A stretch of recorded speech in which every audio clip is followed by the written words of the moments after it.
سلام فتوات خورات الناس مرشوت خطط الترا هميت صالح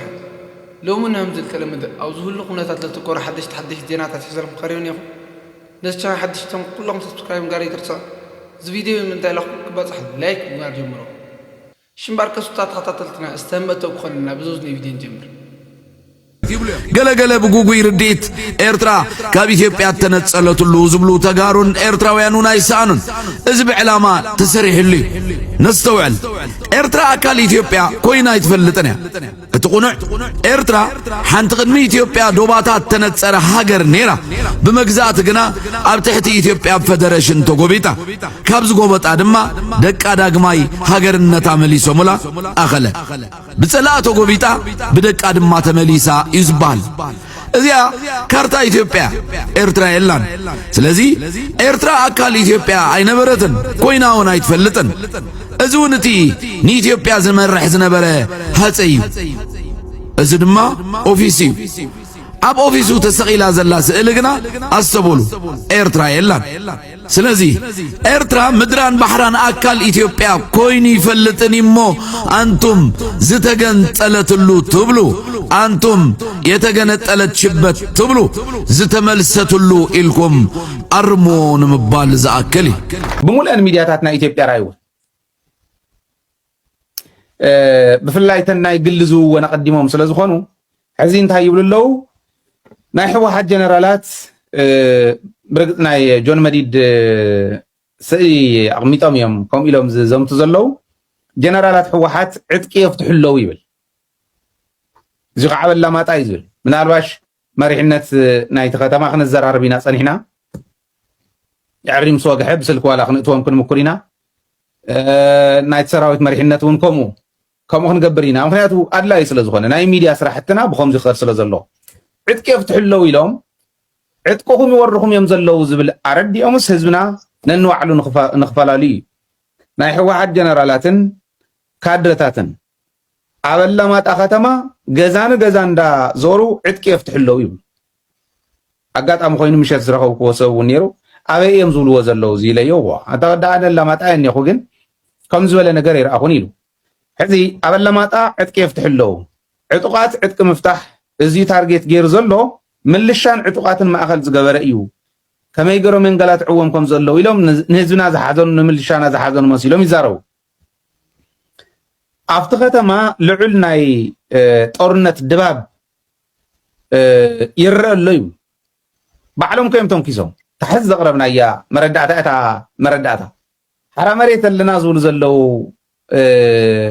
ለዋሃት ሓትና እውን ኪዱ ኢሎም ደፊኦም እትዮም ትማሊ መይሶም ባዕሎም እውን ወኪሮም ኣብቲ ከተማ ናይ ጦርነት ድባብ ኣሎ እዚ ከዓ ናይ ጦርነት ድባብ ዘምፆስ ሕወሓት ጀነራላት ልኢኹ ይገፍፍ ስለ ዘሎ ኢሎም ምልሻን ሰራዊትን ከባእሱ እዩ እቲ ጉዳይ ተሓሳቦም ተጋሩ ኢና እኮ ተናእሰ ትኸም ዝበለ ዘይረብሕ ተልካሽ ምክንያት ንትግራዋይ ክዕሽዎ ይኽእልን ዓሻ ትግራዋይ ልብኸም ሃገሩ እዩ ዓሻ ትግራዋይስ ልብኸም ሃገሩ ይበሃል ትዝዓሸወ ዝበሃል ተታለለ የዋህ ዝበሃል ዓሻ ትግራዋይ ልብኸም ሃገሩ ማለት እንተናእሰ ተታሊሉ ዝኸድ ንብሎ ዓሻ ከምትናቶም ለባም እዩ ማለት እዩ እንተንእሱ በዚ ገይሮምስ ህዝቢ ከባልዑ እዩ ዝኸድ ዘሎ እቲ ናይ ሚድያ ስርሖም ግን ረኣዩ እና ልዑል ናይ ጦርነት ድባብ እኒሄፍቲ ከተማ ይብሉ እዚ ዝገብር ዘሎ ናይ ደቡብ ግንባር ኣዛዚ ከም ምዃኑ ጆን መዲድ ከም ምዃኑ ዝገብሮ ዘሎ ኣብኡ ዘለው ግንባራት ኣዘዝቲ ናይ ኣርምታት ኣዘዝቲ ከም ምዃኖም የሰልጥኑ ከዓለው እዮም ሰራዊት ይብሉ ወለካ ሃላይ መኸቢሉ ሊዳ ክፀንሐካ ደሊኻ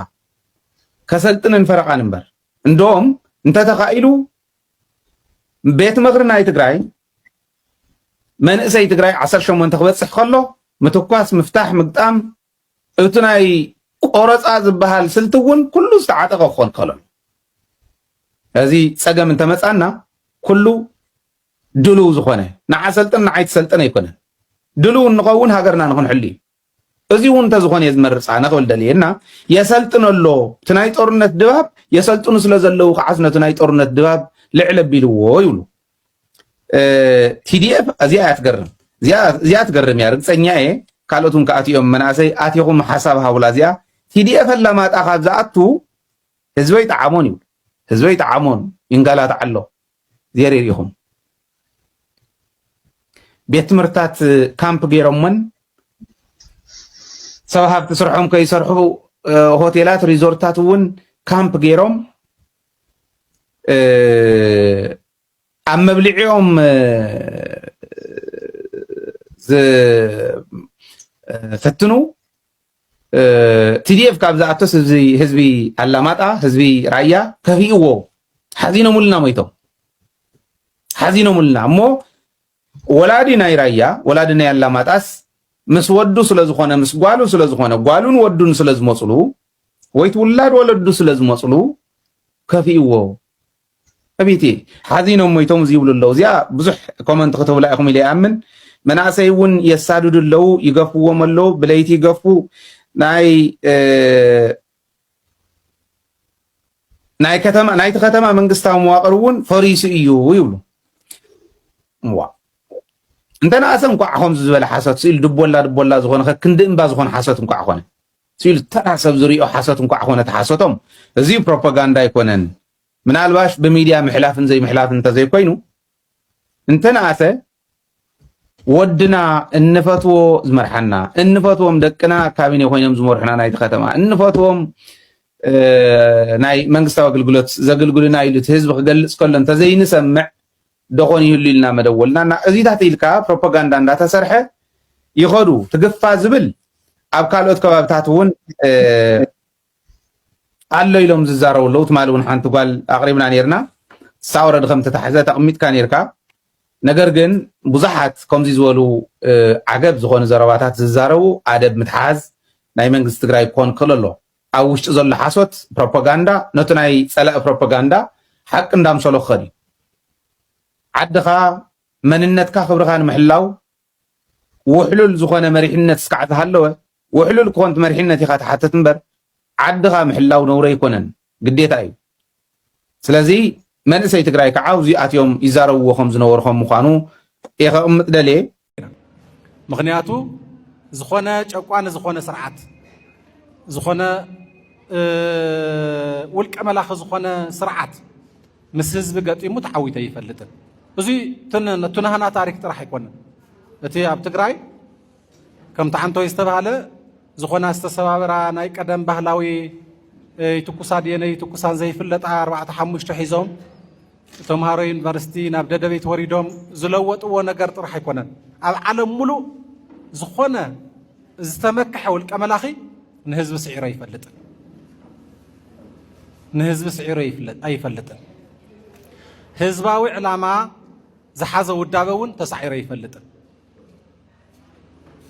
ምክንያቱ እቲ ውዳበ ናይቶም ወደብቱ ናይቶም መራሕቱ ኣይኮነን ናይቲ ዕላማ በዓል ዋና ናይ ዝኾነ ህዝቢ ስለ ዝኾነ ትውዳበ እቲ ውድብ ኣይጠፍእን ህወሓት ኣብ ዝሓለፉ 50 ገለን ዓመታት ከም ውድብ ጽኢሉ እንድሕር ኣኪብካ ዝጠፍእ ተዝኸውን ንምጥፋእ ዘኽእል ዕንቅፋታት ስለ ዘይገጠሞ ይኮነን ዘይጠፍእ እቲ ውድብ ዘይጠፍአ እቲ ዕላማ ናይቲ ህዝቢ ንሱ ከዓ ነቲ ዕላማ መፈጸሚ ዝኾነ ባእታ ኮይኑ ምንቅስቃስ ስለ ዝጀመረ እዩ ነቲ ቃልሲ ክመርሕ ነቲ ቃልሲ ክቀጻጽል እምበር በዓል ዋና ናይቲ ዕላማ ነቲ ህዝቢ ስለ ዝሃበ እዩ መራሕቲ ምስ ጠፍኡ ውድብ ዝጠፍእ እንተዝኸውን ውድብ ዝመስረቱ ሰባት ሕዚ ብሂወት የለውን ውድብ ዝመስረቱ ሰባት ሕዚ ውድብ ኣይመርሑን ዘለዉ ኣብ ውድብ መራሕቲ ዘለዉ ሕዚ በፃብዕቲ ዝቆፀሩ 2-3 እዮም ተሪፎም ትውድብ ብኡ ዝጠፍእ ተዝኸውን ሕዚ ባዕሎም ፎትዮም ባርነት መሪፆም ናብ ኣዲስ ኣበባ ዝኸዱ ሰባት ኣብ ኣዲስ ኣበባ ኮይዶም ህወሓት ንምጥፋእ ፈሊኻ ውቃዕ ዝብል ዘረባ ንሰምዕ ኣለና ሰባት ፈሊኻ ብምውቃዕ ውድብ ዝጠፍእ እንተዝኸውን ንሳቶም ተፈልዮም እንተይተወቅዑ መራሕቲ ውድብ ነይሮም ኣብ ኣዲስ ኣበባ ኢዶም ሂቦም ኣለዉ ባሮት ኮይኖም ኣለዉ ንምንታይ ዳ ውድብ ዘይጠፍእ ውድብ ዝጠፍእ እንተዝኸውን 360 ዲግሪ ተኸቢቡ ተመራርሓ ፋሕብትን ከብልዎ ከጥፍዎ ህዝቢ ትግራይ ዓሲሉ ዕላምኡ ድሒኑ ሰባት ኣይኮነን ዘድሕን ዘሎ علامة حزباو علامة أي تفل حزباو علامة أي سعر سلازي مسوات النت زخفل ودقكم مسوات الناس زخفل العلامة كتأفى يخلن شمبارك سطاتنا قرات خطاتنا لهم على الحرنا بديتا دي اتمس نيرو تموتش كون لاس فان قبر اسكا عطان جانب بلغ مسل نايز اني تكرر